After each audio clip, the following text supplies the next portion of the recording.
Assalamualaikum warahmatullahi wabarakatuh. Saya Susi Susanti, peserta Latsar CPNS golongan 3 angkatan 23 kelompok 3. Di video kali ini saya akan mempresentasikan tentang pembinaan sikap perilaku seorang ASN. Selamat menyaksikan. Pelatihan dasar CPNS adalah pendidikan dan pelatihan dalam masa prajabatan yang dilakukan secara terintegrasi untuk membangun integritas moral, kejujuran, semangat, dan motivasi nasionalisme dan kebangsaan, karakter kepribadian yang unggul dan bertanggung jawab, dan memperkuat profesionalisme serta kompetensi bidang. Melalui pelatihan dasar inilah ASN akan dibentuk sikap dan perilakunya. Pelatihan dasar calon pegawai negeri sipil diselenggarakan dengan tujuan untuk membentuk PNS yang berkarakter, terbentuk oleh sikap dan perilaku PNS, nilai-nilai dasar PNS, dan pengetahuan tentang kedudukan dan peran PNS dalam NKRI, serta menguasai bidang tugasnya sehingga mampu melaksanakan tugas dan perannya secara profesional sebagai pelayan masyarakat. Selain itu, pelatihan ini bertujuan untuk mewujudkan pegawai negeri sipil Indonesia yang berkarakter sebagai pelayan di masyarakat. Dalam pelatihan dasar, kompetensi yang harus dikuasai nantinya oleh peserta Latsar CPNS adalah yang pertama, memahami wawasan kebangsaan sebagai dasar mengutamakan kepentingan nasional dalam pelaksanaan tugas dan jabatannya. Yang kedua, memahami sikap untuk tidak korupsi dan mendorong percepatan pemberantasan korupsi di lingkungan instansi. Yang ketiga, memahami ketentuan kepegawaian berkaitan dengan peran dan fungsi aparatur sipil negara (ASN) dan kedudukan kewajiban dari hak PNS. Yang keempat, memahami pola pikir ASN sebagai pelayan masyarakat. Yang selanjutnya, sikap dan perilaku peserta Latsar CPNS saat mengikuti kegiatan.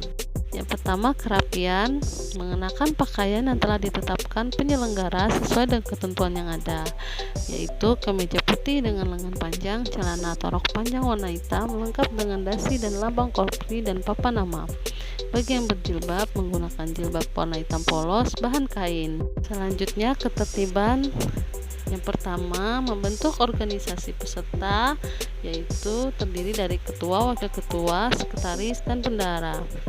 Organisasi peserta ini yang nantinya akan mengkoordinir anggota kelompok peserta pelatihan. Yang kedua, absensi tepat waktu, kehadiran melalui LMS pagi dan siang.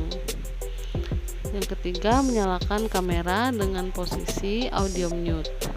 Yang keempat, aktif mempelajari materi dan mengerjakan serta mengumpulkan tugas tepat waktu. Dan yang terakhir, menjaga atau mentaati kebersihan, keindahan, dan ketertiban. Yang selanjutnya adalah kedisiplinan. Kedisiplinan saat mengikuti Latsar, yaitu selambat-lambatnya 10 menit sebelum jadwal pelajaran dimulai, peserta sudah hadir di tempat belajar masing-masing, dan 30 menit sebelum instruktur masuk memulai pembelajaran, peserta sudah harus siap menerima pelajaran. Sikap dan perilaku ASN harus berpedoman kepada kode etik. Kode etik sendiri mencoba merumuskan nilai-nilai etis luhur ke dalam bidang tertentu dalam hal tugas-tugas pelayanan publik. Kode etik adalah peraturan yang mengatur tingkah laku dalam suatu kelompok khusus yang sudut pandangnya hanya ditunjukkan pada hal-hal prinsip dalam bentuk ketentuan-ketentuan tertulis. Menurut Undang-Undang Nomor 5 Tahun 2014, kode etik adalah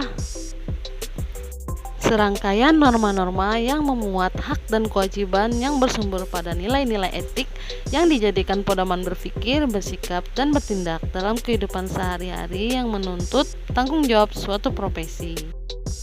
Masih dalam undang-undang yang sama, pasal 3-nya menyebutkan tentang prinsip-prinsip ASN. Yang pertama, nilai dasar, kode etik dan kode perilaku, komitmen, integritas moral, tanggung jawab pada pelayanan publik, kompetensi yang diperlukan sesuai bidang tugas, kualifikasi akademik, jaminan perlindungan hukum dalam pelaksanaan tugas, serta profesionalitas jabatan. Kode etik dan kode perilaku yang dijabarkan di pasal 5 Undang-Undang ASN yaitu ada 12 kode etik dan kode perilaku. Yang pertama, melaksanakan tugasnya secara jujur, bertanggung jawab, dan berintegritas tinggi. Yang kedua, melaksanakan tugasnya secara cermat dan disiplin. Yang ketiga, melaksanakan tugas sesuai dengan peraturan perundang-undangan yang berlaku. Yang keempat, melayani dengan sikap hormat, sopan, dan tanpa tekanan. Yang kelima, melaksanakan tugas sesuai dengan perintah atasan sejauh tidak bertentangan dengan peraturan perundang-undangan dan etika pemerintahan. Yang keenam, menjaga kerahasiaan yang menyangkut kebijakan negara. Yang ketujuh, menggunakan kekayaan dan barang milik negara secara bertanggung jawab, efektif, dan efisien.